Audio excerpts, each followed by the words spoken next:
मेरा नाम है हरिया, मैं काम करता हूँ बहुत बढ़िया, खाता हूँ खाना और रोज गाता हूँ गाना। अरे यार, आज तो बहुत देर हो गई। इस खतरनाक जंगल को देखकर तो मेरे हाथ पैर ठंडे हो गए हैं। अगर मैं वक्त पर गांव नहीं पहुंचा तो मालिक बहुत नाराज हो जाएंगे। तभी हरिया को एक आवाज सुनाई देती है। सुनिए हरु जी। अरे, ये आवाज किसने दी? तभी हरिया को सामने कुछ दूर एक औरत खड़ी दिखाई देती है। अरे भाई, ये औरत अकेली इतनी रात को इस जंगल में क्या कर रही है? चलकर पूछना पड़ेगा। फिर हरिया अपनी बैलगाड़ी उस औरत के सामने लाकर रोक देता है और उससे पूछता है। अरे सुनिए, आप इतनी रात को इस खतरनाक जंगल में अकेली क्या कर रही हैं? तभी वो औरत मीठी आवाज में कहती है, अरे हरु जी, आप आ गए। मैं कब से आपका इंतजार कर रही थी। वैसे तो यहाँ से काफी लोग गुजर चुके हैं, लेकिन मैं खास आपका इंतजार कर रही थी। अच्छा, तुम सच कह रही हो? मुझे तो यकीन नहीं हो रहा है। वो क्या है ना, आज तक किसी ने मुझसे इतने प्यार से बात नहीं की।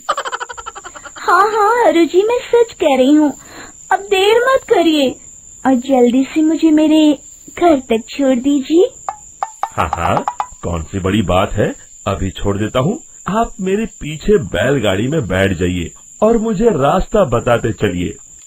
फिर वो औरत हरिया की बैलगाड़ी में बैठ जाती है और हरिया बैलगाड़ी हाँकता हुआ आगे चल पड़ता है। फिर उस औरत के बताए हुए रास्ते पर चलते चलते हरिया बैलगाड़ी लेकर एक काली गुफा के आगे आकर रुक जाता है। हरिया उस औरत से पूछता है, हाँ देवी जी, आपका घर कहाँ है? यहाँ तो एक गुफा के अलावा और कुछ नहीं है। तभी अचानक वो औरत हवा में उड़ने लगती है। देखते ही देखते उसका सुंदर रूप एक डरावनी चुड़ैल में बदल जाता है और वो जोर जोर से हंसती है। अरे तू तो एक नंबर का बेवकूफ निकला। तू तो बड़ी आसानी से मेरी बातों में आ गया। अरे मर गया रे, ये तो एक चुड़ैल है। हे भगवान बचा ले, ये तो बड़ी डरावनी दिखाई दे रही है। और फिर अगले ही पल हरिया की बैलगाड़ी में रखा सारा सामान हवा में उड़ता हुआ उस काली गुफा के अंदर चला जाता है और वो चुड़ैल भी उस गुफा के अंदर जाकर कहीं गायब हो जाती है। हरिया ये नजारा देख बुरी तरह घबरा और परेशान हो जाता है। अरे, ये चुड़ैल तो मेरा सारा सामान लेकर गुफा में गायब हो गई। अब क्या होगा? अगर मैं गांव खाली हाथ गया तो मालिक मेरी अच्छी खबर लेंगे। मेरी इस बात का कोई यकीन भी नहीं करेगा। फिर आखिर वही हुआ। हरिया के मालिक चंपक सेठ को हरिया की किसी भी बात पर रत्ती भर भी यकीन नहीं हुआ। चंपक सेठ को लगा हरिया झूठ बोल रहा है और उसने ही लालच में आकर सारा सामान हड़प कर लिया है। फिर हरिया को बेईमान समझकर चंपक सेठ उसे काम से निकाल देता है। अगले दिन अपनी दुकान में परेशान बैठा चंपक सेठ गुस्से में बड़बड़ाता है। अरे, दुकान में तो सामान बिल्कुल भी नहीं है। अब मुझे ही शहर जाकर सामान लाना होगा। फिर वो अपनी बैलगाड़ी लेकर शहर चला जाता है। शहर से सामान लेकर जब चंपक सेठ वापस गांव लौट रहा होता है, तभी उसे एक आवाज सुनाई देती है। चंपक जी, ओ चंपक जी। अरे, ये तो कोई मेरा नाम लेकर मुझे पुकार रहा है।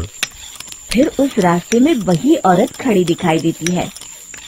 फिर क्या था, हरिया की तरह चंपक सेठ भी उस औरत के पास अपनी बैलगाड़ी लेकर जाता है और वो भी उसकी चिकनी चुपड़ी बातों के मुंह जाल में फंस जाता है। फिर चुड़ैल उसे भी अपनी गुफा तक ले जाती है और उसका सारा सामान लेकर गुफा में गायब हो जाती है।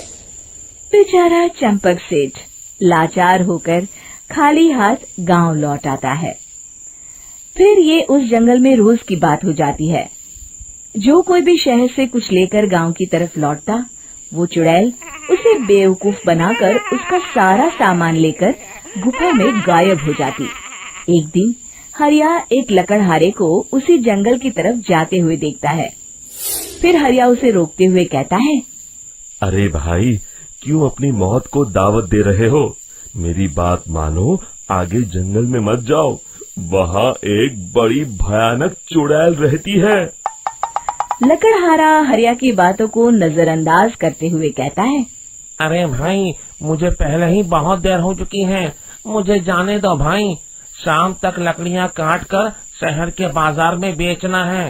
तुम अपनी ये कहानी किसी फुर्सत में बैठे इंसान को सुनाओ, मैं तो चला। इतना कहकर लकड़हारा वहाँ से आगे जंगल की तरफ चला जाता है। फिर अगले दिन गांव के मुखिया के घर के बाहर बहुत सारे लोग जमा हो जाते हैं। तभी हाथ में कुल्हाड़ी लिए खड़ा लकड़हारा कहता है, अरे मुखिया जी, अब आप ही हमें बचाइए उस जंगल वाली चुड़ैल से। हमारा सारा काम तो शहर से ही होता है। अरे मुखिया जी, उस चुड़ैल की वजह से तो मैं पूरी तरह बर्बाद हो गया हूँ। हम सबको मिलकर उस चुड़ैल का कोई इलाज करना पड़ेगा। तभी भीड़ में खड़ा वीरा कहता है, आप लोग चिंता मत करिए, कल से वो चुड़ैल किसी को नहीं लूट पाएगी। मेरे पास एक बहुत अच्छी तरकीब है। तभी चंपक सेठ उसका मजाक उड़ाते हुए कहता है, अरे तेरा नाम वीरा है तो क्या हुआ? तूने अभी उस चुड़ैल को देखा नहीं है? जाकर अपना काम कर, बड़ा आया। तब मुखिया जी कहते हैं, नहीं चंपक सेठ, मुझे लगता है हमें इस लड़के को एक मौका देना चाहिए। फिर सभी गांव वाले मुखिया जी की बातों से सहमत हो जाते हैं और वीरा शाम को एक बैलगाड़ी में कुछ सामान लादकर उस जंगल की ओर चल देता है। वीरा, ओ वीरा, कहाँ जा रहा है? तभी वीरा मुड़ के देखता है, वही चुड़ैल एक औरत के रूप में खड़ी है। अरे बहन जी, मैं आपको ही ढूंढ रहा था। देखिए, मैं आपके लिए क्या लाया हूँ। हैं? अरे वाह, तो खुद मेरे लिए इतना सामान लाया है। तू ही अकेला गांव में समझदार है। जरा देखो, मैं भी खोल के, बड़े भूख लगी है। जैसे ही चुड़ैल उस सामान पर से कपड़ा हटाती है, एक भगवान शिव की तेज रोशनी उसके अंदर मूर्ति से निकलती है और चुड़ैल अपने असली रूप में आकर जलने लगती है। अरे मैं जल रही हूँ, बचाओ! बचाओ! ओम नमः शिवाय, मर गई मैं! देखते ही देखते वो चुड़ैल राख के साथ उड़ जाती है और सभी गांव वाले भी वहां आ जाते हैं। शिक्षा बुराई पे सदा अच्छाई की ही जीत होती है।